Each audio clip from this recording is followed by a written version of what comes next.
ամբիոնից հայհոյանք հնչեցնելն էլ է, ուղղակի տեսակետ հայտնելու հարց ու հեռուստադիտողը հայ, այդ ուղիղ եթերով թեկուզ նաև մարդիկ պետք է դա դիտան, օրինակ Արսեն Թորոսյանին կամ Լևոն Քոչարյանին, որ իրենք ստիպված են լինում լսել այն, ինչը չպետք է լսեն խորհրդարանական երկրի ամբիոնից, հա, ազգային ժողովի։ Նախ եւ առաջ այդ ամենը սկսվեց նրանից, որ ձեր նշած մարդը Քոչարյանի փոքր տղան որոշեց սեռական բնույթի հայհոյանքներ հնչեցնել ազգային ժողովի դահլիճում, չնայած նրան, որ այնտեղ կային կանգնած կանայք, կան հղի պատգամավորներ ունենք, մենք հղի կանայք ունենք, պատգամավորներ ունենք, եւ երթեր կա, վերջացնեմ, հա, եւ հնչեցրեց սեռական բնույթի հայհոյանքներ։ Դրանի պատասխան ասվել է, որ այն ամեն ինչ որ հնչեցվել է, վերաբերելի է նաեւ ձեզ եւ դա ձեզ է վերաբերվում, եթե դուք նման բան եք ձեզ թույլ տալիս։ Ինչ վերաբերում է քաղաքացիներին, ես կարծում եմ քաղաքացիները իրենց գնահատականը կտան եւ ես ձեզ վստահեցնում եմ նաեւ քաղաքական գնահատականը չի դադարելու այս դահլիճում հնչել եւ այն ինչ որ պարոն Քոչարյանի փոքր տղան իրեն թույլ է տվել, պետք է քաղաքական առնվազն հետևանք ունենա եւ ունենալու է Վրա մեջ սովորույթը մեկը չկասկածի։ Նա ձեզ զգուշացրել է, ասել է, եթե շպրտելու լինի, դուք բարձրեք նստած, զգուշ եղեք, որտեղ ավելի ցավոտ կլինի ձեզ ամբիոնից։ Գիտեք, այդտեղ խնդիրը ինչու՞մն է կայանում, պետք է հասկանանք ով է նա։ Բացի հայտնի երգչուհու ամուսին լինելու եւ մարդասպան չընտրված, կոռումպացված երկրի ղեկավարի տղա լինելու ինքը ով է, ուզում հասկանամ։ Քաղաքական գործիչ չէ։ Օրինակ տեսեք, Սերյան Օհանյանի պարագայում այդ մարդը ունի ինչ-որ ռազմական անցած ուղի, հա, Արծվիկ Մինասյանի պարագայում քաղաքական գործիչ է, որը ունի մեծ անցած ճանապարհ։ Ով է նա։ Ոչ մեկ, նա ոչ մեկ է։ Նա, ասեցի, հայտնի երգչու ամուսին է, իր ամենամեծ ձեռքբերումներից մեկը, անձնական ձեռքբերումը դա է, երկրորդ ձեռքբերումը դա այն է, որ ինքը ինչ-որ մեկի տղան է, երբ որ ինքը կգիտակցի, թե ինքը ով է, նոր կկարողանա հոխորտալ ազգային ժողովի փոխոսնակի ուղղությամբ, ազգային ժողովի падգամավորների ուղղությամբ, ել չեմ ասում Հայաստանի Հանրապետության ազգային ժողովի նախագահի ուղղությամբ։ Տեսեք, ես բավականին սուր եմ խոսում, հաճախ եւ բավականին կտրուկ գնահատականներ եմ ինձ թույլ տալի, բայց ես երբևիցե ասելով, որ Ռոբերտ Քոչարյանը հանցագործ է, ասելով, որ ինքը մարդասպան է իմ համար, ես գիծ կա չեմ ասում, ես ինձ թույլ չեմ տալի ասեմ, որ չասեմ ինչ, նույնիսկ օրինակ չբերեմ, որտեղ կա գիծ, որտեղ եթե ես դա այդ գիծը անցնում եմ, այդտեղ ես եմ դառնում ավելի վատ իրավիճակում։ Ինքը անփորձ ջահել է,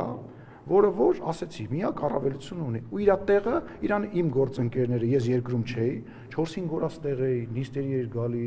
գալիս էր այգում նստած էի սրճանում անցնում էր, 4-5 օր տեղ էի, բան չէր ասում, հենց ես տեղ չէ եկավ ելույթ ունեցավ, բայց գալու է չէ դահլիճ, բայց հուսամ ոչ մի բան, քաղաքականից բացի ոչ մի բան, ես ու իրանց մակարդակին չեմ, ես ոչ մարդասպան եմ, ոչ ինչ-որ մեկին դուրս ամբիոնից ներքև շպրտող եմ, ես այն մարդն եմ, որը կանոնները։ Դուք ասել եք Քրիստինա Վարդանյանը։ Այո,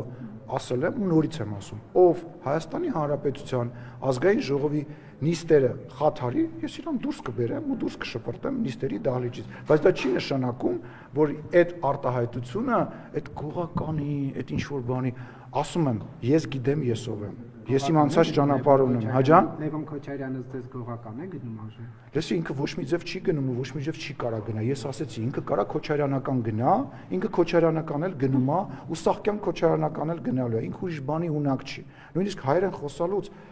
խնդիր ունի այդ մարդը, ինչ ունեմ ես իր հետ խոսում։ Դուք ասում եք գծեր կան, որ չեմ հա անցնում, բայց դուք մի այնպեսի գիծ եք անցել, թքել եք քաղաքացու վրա, դրանից այն կողմ էլ ինչ պետք է լինի։ Ես ներողություն եմ խնդրում, նախ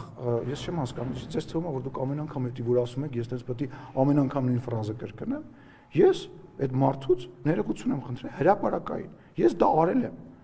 դա արել եմ տարիներ շարունակ իմ նկատմամբ ատելության եւ հարձակումների, վիրավորանքների իմ ընտանիքի անդամի ներկայությամբ ինձ վիրավորելու ընթառաջ։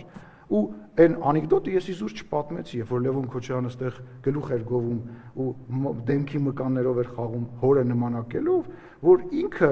սաղկյանք արդարանալու է եւ իր նկատմամբ այդ ամեն ինչը նրա պատճառով է, որ ինքը այն մարդու տղան է, որը որ ինքը կա։ Ես իմ արածի համար ներողություն եմ խնդրել։ Ես անցել եմ ճանապարհ, ես դրա մասին խոսում եմ բացեբաց, ես դրա հետ կապված խնդիր չունեմ։ Տաղանոցն որ ասում եք Դե որ լսեք, երբ որ ես քաղաքական գործունեությամբ եմ զբաղվում, շատ ու շատ մականունավորներ կային այս շենքում։ Շատ ու շատ։ Նույնիսկ այդ ժամանակահատվածում մենք ելույթների մեջ, գրառումների մեջ այդ մականունները, բաները չէինք օգտագործում։ Էլ չեմ ասում, ասենք հրապարակային լկտիանալ, իսկ ինքը լկտիացել է, իսկ դրա պատասխանը լինելու է միանշանակ, եւ ոչ միայն իրան եւ մնացած են բոլորին, ովքեր իրանց նման թուրք սպառնում եք։ Չէ, ասում եմ, որ ազգային ժողովի նիստերի դահլիճում ամեն ինչ ունենալու է իր հետևանքը, որովհետեւ ազգային ժողովի նիստերի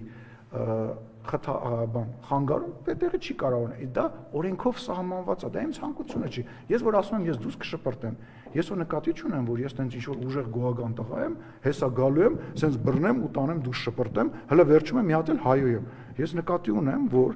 ազգային ժողովի կանոնակարգ սահմանադրական օրենքով սահմանված կարգ կա,